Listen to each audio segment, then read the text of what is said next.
Bismillahirrahmanirrahim. Assalamualaikum warahmatullahi wabarakatuh.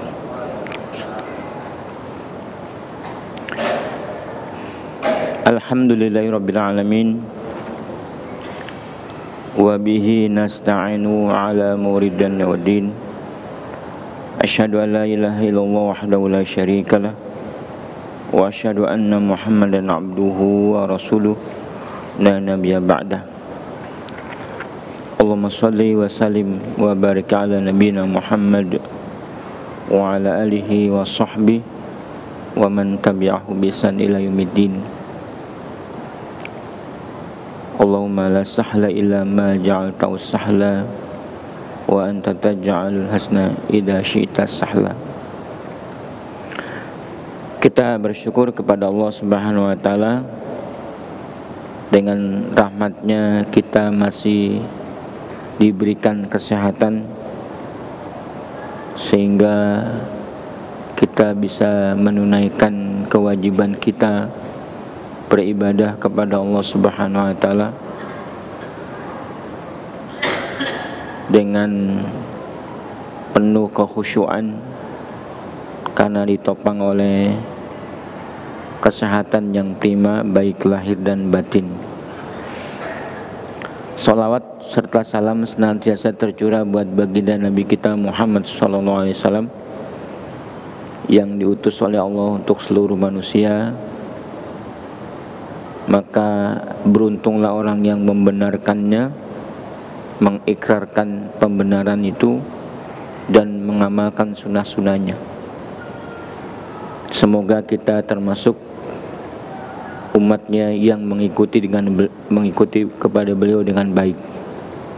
Juga salawat dan salam senantiasa tercurah buat keluarganya, buat para sahabatnya, buat para tabi'in, dan tentu saja siapa saja yang terus tegak melaksanakan dinul Islam sampai hari kiamat kelak. Jamaah yang berbahagia, langsung saja hari ini kita bagian akidah. Sudah sampai kepada iman kepada Rasul. Kemarin kita menerangkan iman kepada Rasul itu secara ijmal, bahwa Allah sudah mengutus Rasul dan Nabi setiap umat dan setiap zaman, sampai ditutup dengan kenabian Nabi Muhammad SAW. Itu iman secara ijmal. Iman secara tafsilan, kita mengimani nama-nama Rasul yang disebutkan oleh Allah di dalam Al-Quran. Terus iman secara tafsilan khusus buat Rasul-Rasul ulul azmi, nama-nama yang disebut oleh Allah Subhanahu wa taala dalam kitabnya. Rasul ulul azmi ada 5, yaitu Nabi Nuh, Nabi Ibrahim, Nabi Musa, Nabi Isa, dan Nabi Muhammad sallallahu alaihi wasallam. Karena kelima Rasul ini adalah yang terkenal dengan kesabarannya dalam menyampaikan dakwah. Tercatat dalam kitab-kitab baik di dalam Al-Quran, dalam hadis, dalam sirah, bahwa Rasul ulul azmi ini terkenal dengan kesabarannya, membimbing umat sampai kepada iman kepada Allah atau kafir. Nah, sekarang kita sampai kekhususan lagi tentang kekhususan sebagian daripada keluarga Ibrahim. Karena Nabiuna Ibrahim disebutkan oleh Nabi Muhammad SAW bahwa kita mesti menyampaikan sholawat, yaitu di dalam tasyahud akhir, nama sholawat Ibrahimiyah. tidak ada rasul yang lain di dalam tahiyat kita kecuali Nabi Ibrahim alaihissalam dan tentunya Nabi Muhammad SAW. Maka kekhususan itu sangat istimewa. Allahumma sholli ala Muhammad wa ala ali Muhammad kama sholaita ala Ibrahim wa ala ali Ibrahim innaka Hamidun Majid. Wa barik ala Muhammad wa ala ali Muhammad kama barakta ala Ibrahim wa ala ali Ibrahim innaka Hamidun Majid. Namanya sholawat Ibrahimiyah. Sholawat Ibrahimiyah itu sholawat yang paling lengkap yang Nabi ajarkan dari kita bersolawat. Nah, kenapa ini istimewa khusus? Nah, di dalam kitab ini dicatat beberapa hal yang membuat Nabi Ibrahim jadi istimewa, dan kita mesti mengimaninya, mengikutinya sebagaimana Nabi mengajarkan. Ba'du khosaisil baitil Ibrahimi.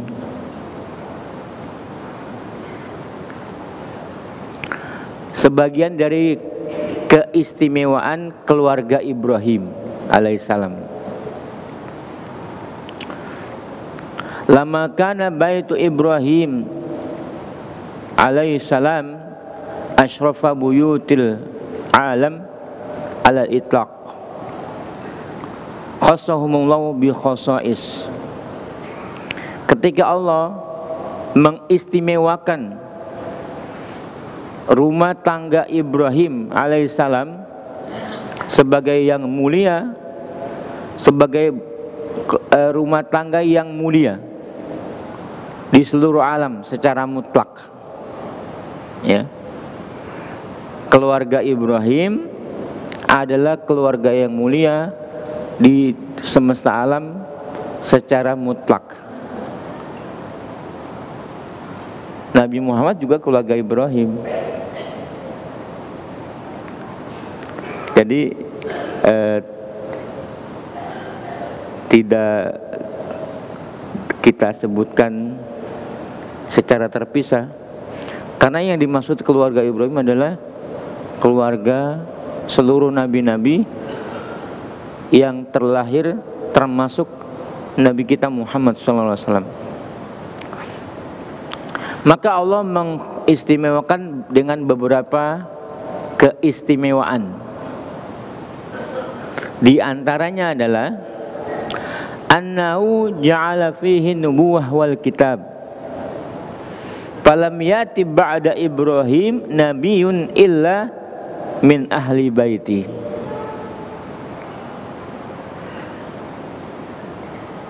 Bahwa keluarga Ibrahim dijadikan oleh Allah Subhanahu wa taala sebagai keluarga yang mendapatkan kenubuahan, nubuah dan kitab.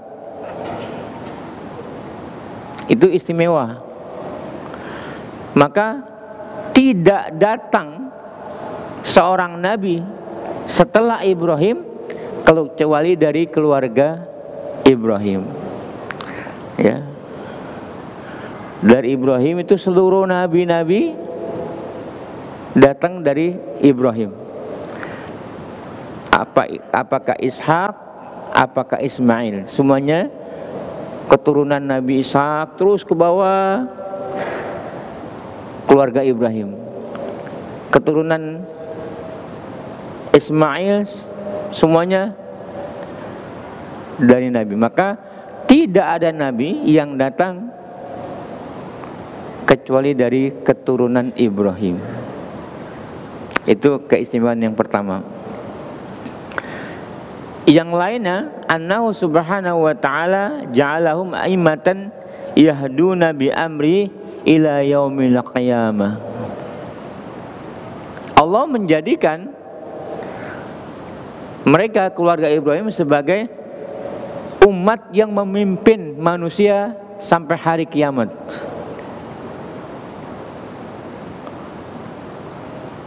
Manusia yang lurus mendapatkan petunjuk dan mereka hidup di atas petunjuk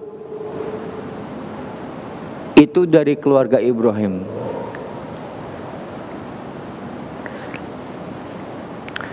Wa kullu man dakhala al-jannah min awliyaillah ba'dahum.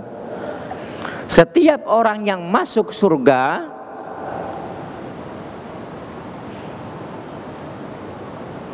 dari wali-wali Allah Subhanahu wa taala itu setelah Ibrahim alaihissalam.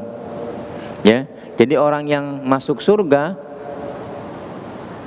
merupakan kekasih-kekasihnya Allah dari keturunan Ibrahim. Orang beriman semuanya dari keturunan Ibrahim. Yang beriman itu pasti masuk surga, maka yang masuk surga kebanyakan dari keluarga Ibrahim. Yang tidak masuk surga maka dia ingkar, kafir kepada Ibrahim alaihissalam.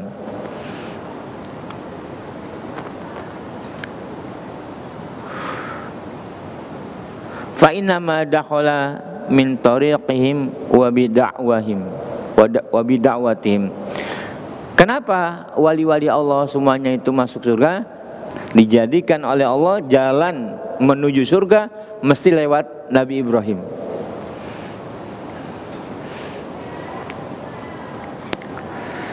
Yang selanjutnya, annahu subhanahu wa ta'ala ittakhadha minhumul khalilin. Dari keluarga Ibrahim itu seorang hamba atau nabi atau rasul punya kesempatan diangkat menjadi khalilullah, kekasih-kekasihnya Allah Subhanahu wa ta'ala. Banyak kekasih-kekasihnya Allah. Yang terkenal adalah Nabiullah Ibrahim, Nabi Muhammad SAW.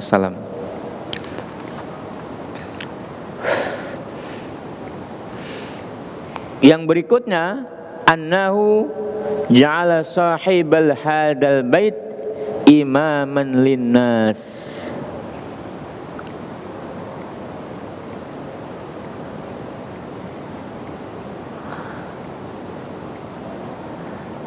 Bahwa Allah Subhanahu wa ta'ala telah menjadikan orang yang memakmurkan Masjidil Haram sebagai pemimpin di tengah-tengah manusia, di tengah-tengah manusia.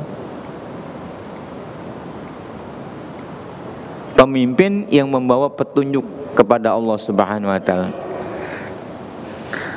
Diterangkan dengan ayat Allah Subhanahu wa ta'ala ketika Ibrahim berkata, "Inni ja'iluka," ketika Allah berfirman, "Inni ja'iluka linnasi imama wa min dzurriyyati," qala wa min dzurriyyati, qala la yanalu ahdi adh-dhalimin. Allah berfirman, sesungguhnya aku akan menjadikan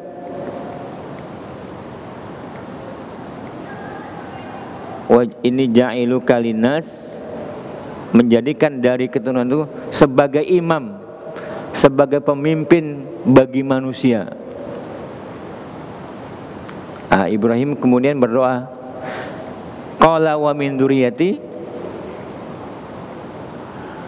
Allah berfirman, sesungguhnya aku akan menjadikan engkau ya Ibrahim sebagai pemimpin bagi manusia. Nabi Ibrahim berkata, qala wa min dzurriyyati, juga dari keturunanku ya Allah. Allah mengatakan, iya, tetapi janjiku ini tidak akan mengenai orang-orang zalim. Qala la yanalu ahdi dzalimin. Nah, itu sebagai bukti bahwa Ibrahim dan keturunannya menjadi pemimpin manusia. Nabi Muhammad SAW ada keturunan Ibrahim, jadi pemimpin manusia.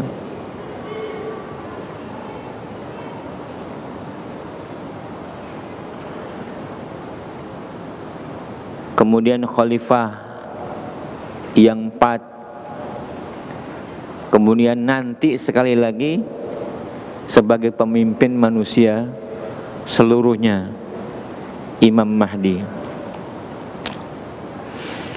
Yang lainnya berikutnya, innahu ajra ala yadai bina'a baitihi alladhi ja'alahu qiyaman linnas wa masabatan linnas wa amna wa jalahu qiblatan lahum hajjan fakana dhuhuru hadal bait min ahli hadal bait akramin. Bahwasanya Allah menjadikan terjadinya pembangunan Masjid Haram sebagai tempat manusia beribadah dan menjadikan kiblat sekaligus sebagai pusat beribadah haji. Maka keterkenalan Baitul Haram merupakan upaya yang dilahirkan oleh generasi keturunan Ibrahim. Yang terakhir, annahu amaru ibadahu ayusallu ala ahli hadal bait. Kemudian dari riwayat itu tidak ada yang Allah sembah, tidak ada yang Allah perintahkan untuk menyembah dari hamba-hambanya ini kecuali mensyiarkan beribadah untuk masjid ini, yaitu Masjidil Haram. Jadi kita diperintahkan oleh Allah Subhanahu wa taala untuk beribadah, terutama sholat ke hadapan rumahnya Baitul Haram. Nah, itu merupakan satu keistimewaan dari Baitul Maqdis ke Baitul Haram, semuanya adalah keistimewaan Nabi Ibrahim alaihissalam. Nah, itu tentang kekhususan rumah tangga Ibrahim yang didapatkan berdasarkan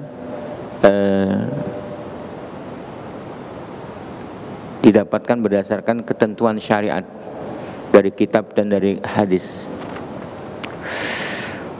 Kemudian kita lanjutkan kepada bab berikutnya, ada mutafriq baina ahadim min rusulih. Tidak adanya perbedaan di dalam beriman kepada seorang rasul pun. Ya, tidak ada perbedaan. Tidak boleh ada perbedaan. Misalnya iman kepada Nabi Muhammad SAW, tapi tidak beriman kepada Nabi Isa, maka imannya batal. Karena iman kepada sebagian dan ingkar kepada sebagian sama saja dengan mengingkari seluruhnya. Karena Allah Subhanahu wa taala menyuruh kita beriman kepada Rasul seluruhnya. Kalau kita tidak beriman kepada Rasul seluruhnya, sama saja kita ingkar kepada Rasul seluruhnya. Maka dalam matan Thahawi disebutkan, wa nahnu mu'minuna bidzalika kullu la nufariqu baina hadim min rusuli wa nusaddiquhum kullahum ala ma ja'u bi. Dan kita beriman semuanya kepada Rasul-Rasul itu. Tidak kita bedakan dari para Rasul itu seorang pun, dan kita membenarkan mereka seluruhnya atas apa yang dibawa oleh mereka. Taurat dibawa oleh Nabi Musa, Injil dibawa oleh Nabi Isa, Quran dibawa oleh Nabi Muhammad SAW. Beriman semuanya kita. Tetapi khusus untuk kitab sebelum Al-Quran, kita hanya mengimani global, yaitu bahwa kitab Taurat dan kitab Injil benar dari Allah, benar diturunkan kepada Nabi Musa dan Nabi Isa. Tentang isinya tidak boleh kita imani, karena ada pesan dari Rasulullah SAW, la nusaddiqu ahlal kitab wa la tukadzibuh. Jangan kamu membenarkan ahlul kitab dan jangan pula kamu dustakan. Jangan membenarkan isi Alkitab yang disampaikan oleh ahlul kitab, dan jangan pula kamu dustakan. Semuanya harus diukur dengan Quran, pesan Nabi. Kenapa? Karena sudah banyak terjadi perubahan-perubahan di dalam isi Alkitab. Kalau seandainya kita benarkan, ternyata ayat yang kita benarkan itu adalah ayat yang sudah dirubah. Kalau seandainya kita dustakan, ternyata yang kita dustakan itu ayat yang benar, ayat Allah di dalam Taurat dan Injil. Maka janganlah kamu dustakan dan jangan kamu benarkan sebelum diukur kepada Al-Quran. Maka kita hanya beriman kepada Al-Quran. Al-Quran adalah menjelaskan sebagian besar isi Alkitab.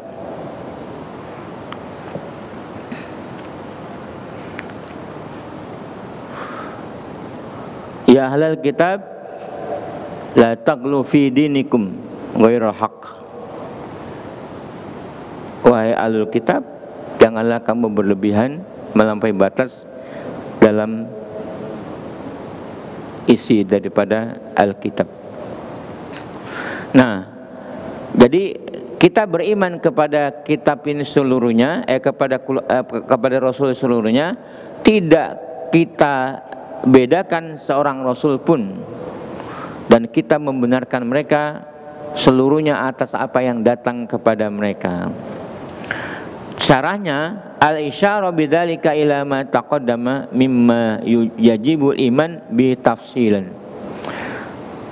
Sebagai isyarat dari Imam Tahawi, perlunya wajib beriman secara tafsilan. La nufariqu baina hadim min rusuli. Tidak kita bedakan antara beriman kepada satu dari mereka. Maka ayat Al-Baqarah terakhir, ya, amana rasulu bima unzila ilaihi min rabbihi wal mu'minun kulun amana billahi wa malaikati wa kutubi wa rusuli la nufariqu baina hadim min rusuli. Tidak kita bedakan satu rasul dengan yang lainnya. La nufariqu bainahum bi an nu'mina bi ba'din wa nakfur bi ba'd. Kita tidak membedakan di antara mereka, semisal kita beriman sebagian dan kufur sebagian. Akan tetapi kita beriman seluruhnya dan membenarkan seluruhnya. Karena man amana bi ba'din wa kafara bi ba'din kafirun kul. Karena siapa yang beriman kepada sebagian mereka dan ingkar kepada sebagian mereka, itu sama saja artinya kafir secara keseluruhan. Wa qala ta'ala wa yaquluna nu'minu bi ba'din wa nakfuru bi ba'din wa yuriduna ayattakhidhu baina dzalika sabila ulaika humul kafiruna haqqan. Mereka berkata, kami beriman kepada sebagian dan ingkar kepada sebagian, dengan maksud mencari jalan tengah. Dengan cara seperti itu, maka merekalah orang-orang yang benar-benar kafir. Surat An-Nisa 150 151. Fa inna ma'na alladhi li ajlihi amana biman amana bi minhum mawjudun fil ladzi lam yu'minu bi. Karena arti daripada orang yang beriman kepada mereka seluruhnya sudah tergambar seluruhnya di dalam pernyataan iman itu. Sebaliknya, orang yang beriman sebagian dan kafir sebagian sama saja tidak beriman seluruhnya. Ya. Iman kepada Rasul sebagian, tidak iman kepada sebagian Rasul sama saja dengan ingkar seluruhnya. Misalnya sekarang di akhir zaman kan ada ahlul kitab, Yahudi dan Nasrani. Enggak bakalan beriman Yahudi dan Nasrani kepada Al-Quran dan kepada Rasul Muhammad SAW. Enggak bakal beriman. Kalau ada orang-orang ahlul kitab, baik Nasrani atau Yahudi, yang menyatakan kami beriman kepada Al-Quran, itu bohong. Kalau beriman kepada Al-Quran dan kepada Muhammad, ya masuk Islam saja, sudah beres. Karena mereka nyatanya tidak beriman kepada Rasul dengan alasan kami beriman kepada Al-Quran, tapi tidak beriman kepada yang membawanya. Ya samanya ingkar kepada Nabi Muhammad SAW. Di dalam sebuah hadis Rasulullah tegas,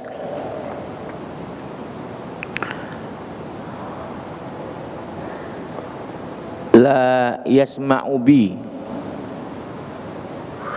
tidak ada orang yang mendengar aku sudah datang. Tsumma lam yu'minu bi, kemudian tidak beriman kepadaku, Yahudiyan atau Nasranian, apakah orang Yahudi atau Nasrani, ya. Siapa yang hidup pendengar aku sudah datang, kemudian tidak beriman kepadaku, baik Yahudi atau Nasrani, melainkan sebagai penghuni neraka. Itu kata Nabi SAW. Maka Yahudi dan Nasrani tidak akan beriman kepada Rasulullah SAW.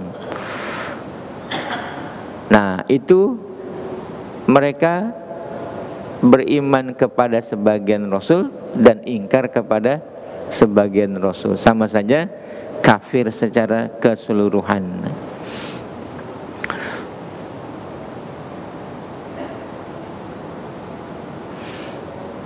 Wa dzalika rasulul ladzi amana bihi wa qad jaa bi tasdiq baqiyatal mursalin. Karena rasul terakhir yang beriman kepada rasul-rasul sebelumnya dan dia datang dengan kebenaran, membenarkan seluruh rasul-rasul sebelumnya. Jadi Nabi Muhammad membenarkan rasul-rasul sebelumnya. Fa'idha lam yu'minu bi ba'dil mursalin, kalau seandainya tidak beriman kepada sebagian rasul-rasul, kana kafiran biman fi jamihi annahu mu'min bih. Ya. Kalau tidak beriman kepada sebagian mereka rasul, sama saja dengan kafir kepada rasul-rasul yang dianggapnya mereka beriman kepadanya. Li'anna dzalika rasul qad jaa bi tasdiqil mursalin kulluhum. Karena seorang rasul Muhammad SAW telah membenarkan seluruh rasul-rasul yang datang sebelumnya. Maka orang yang tidak beriman kepada rasul sebelumnya sebagai kafirun haqqo, kafir yang sesungguhnya, sekalipun dia menduga sebagai orang beriman. Fakana minal aksarina amala alladzina dhalla sa'yuhum fil hayatid dunya wa hum yahsabuna annahum yuhsinuna sun'a.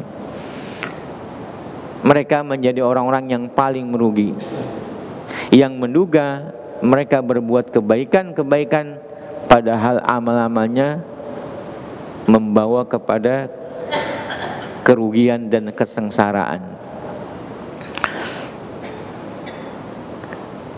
Jadi beriman kepada Rasul-Rasul itu harus seluruhnya. Tinggal kita mau seperti apa harapannya.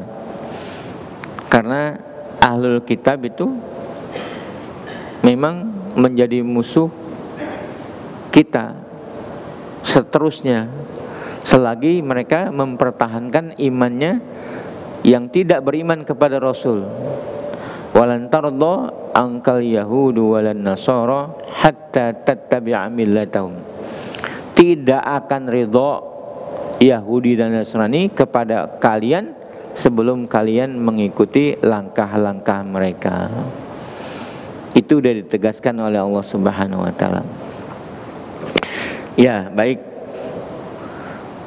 Selesai pembahasan yang pertama, sekarang pembahasan yang kedua. Abhatsu fi nubuwah wa risalah. Pembahasan dalam pengertian nubuwah dan risalah. Apa itu nubuwah dan nabi, dan apa risalah dan rasul? Perbedaan-perbedaan ini perlu didefinisikan, dan Ahlussunnah adalah yang punya definisi paling bagus. Nah, dalam pasal ini beda antara nabi dan rasul, sehingga rasul masih ada, kata orang. Nabi Muhammad kan khataman nabiin, penutup para nabi, bukan penutup para rasul. Nah, itu menjadi, ya, orang-orang tertentu bisa goyah. Tapi dengan mengetahui perbedaan apa nabi dan rasul, maka kita tidak akan terjebak kepada silat lidah itu. Pembahasan yang kedua, isbatun nubuwah, penetapan nubuwah. Yang ketiga, baina nubuwah wal wilayah, antara nubuwah dan kewalian. Nah, perbedaan antara nabi dan rasul.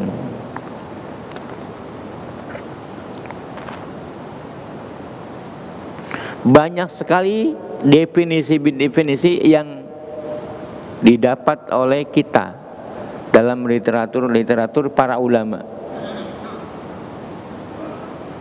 Nah, yang paling baik adalah wa asanuha annahu man nabbahu Allah bi khabari sama in amarahu ayablugha ghairahu fahuwa nabi wa rasul wa illam ya'murhu ayablugha ghairahu fahuwa nabi ghairu rasul.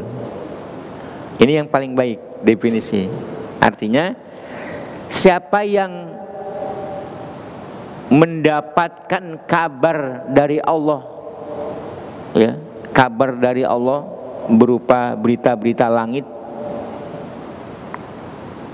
ya, siapa yang mendapatkan berita dari Allah berupa berita-berita langit dan memerintahkan supaya menyampaikan kepada yang lainnya, maka dia seorang nabi dan rasul. Dapat berita dari Allah, dari langit, kemudian dia sendiri mendapatkan perintah untuk menyampaikan kepada orang lain, maka itu namanya nabi dan rasul. Kalau tidak diperintahkan untuk menyampaikan kepada yang orang lain, maka dia nabi bukan rasul. Berita tentang langit ini khusus orang yang mendapatkan dari Allah, diajak bicara atau lewat wasilah, itu namanya dia seorang nabi. Seandainya diperintahkan untuk menyampaikan kepada yang lain, maka dia rasul dan nabi. Seandainya tidak diperintahkan itu bukan berarti dilarang, cuman nggak jadi beban kewajiban untuk menyampaikan. Dia bisa saja menyampaikan, tapi bukan kewajiban dia. Itu namanya seorang nabi, bukan rasul. Nah, yang bisa bicara atau diajak bicara itu tanda istimewa seorang mendapatkan nubuwah. Nah, kalau ada orang yang bicara, saya diajak bicara sama Allah, ya pasti itu. Sekarang setelah Nabi kita Muhammad SAW, ada orang mengaku diajak bicara sama Allah.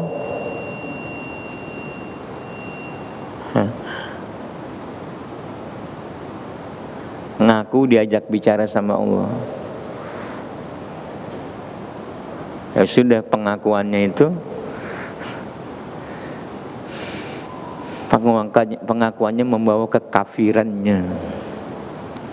Ya kita lanjutkan sedikit. Jadi siapa yang mendapat berita dari Allah berupa berita-berita langit, terus diperintahkan untuk menyampaikan kepada yang lainnya, manusia, maka dia seorang nabi dan rasul. Sementara yang tidak diperintahkan, tidak menjadi beban, maka dia hanya seorang nabi, bukan seorang rasul. Jadi nabi dan rasul berbeda dalam hal tugas menyampaikan. Kalau seorang nabi tidak diwajibkan menyampaikan, seorang rasul pasti menyampaikan. Bahkan kaumnya yang kafir diajarin kepada tauhid. Jadi nabi lebih umum daripada seorang rasul. Setiap rasul adalah nabi, tapi tidak setiap nabi adalah rasul.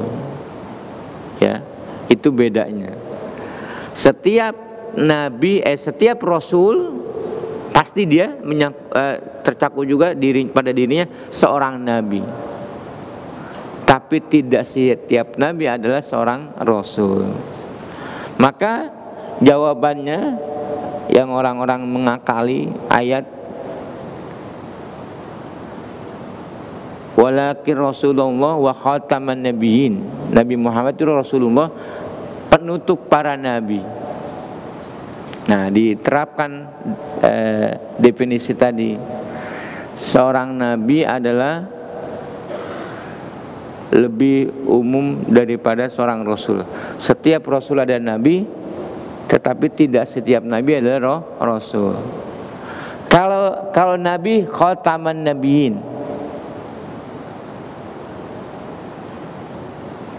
penutup para nabi,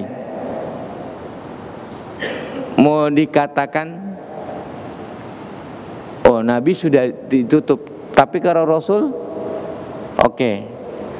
Kalau rasul, kata orang ini, kata orang yang lain, yang itu, rasul masih ada, misalnya rasul masih ada.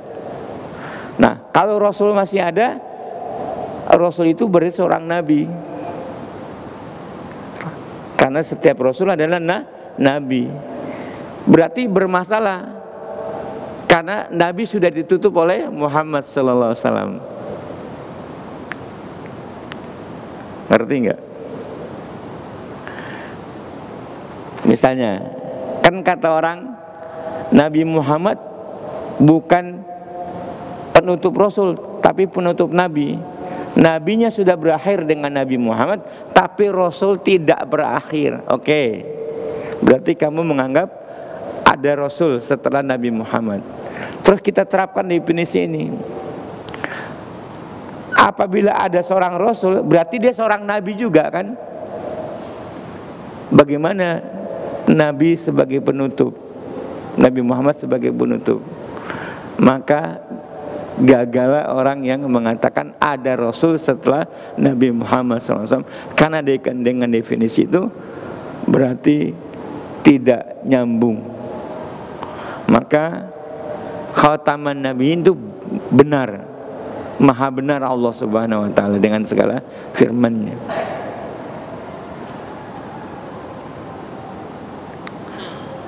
Kalau seandainya ayat bunyinya Nabi Muhammad adalah penutup para rasul, nah itu baru kena. Nabi Muhammad penutup para rasul.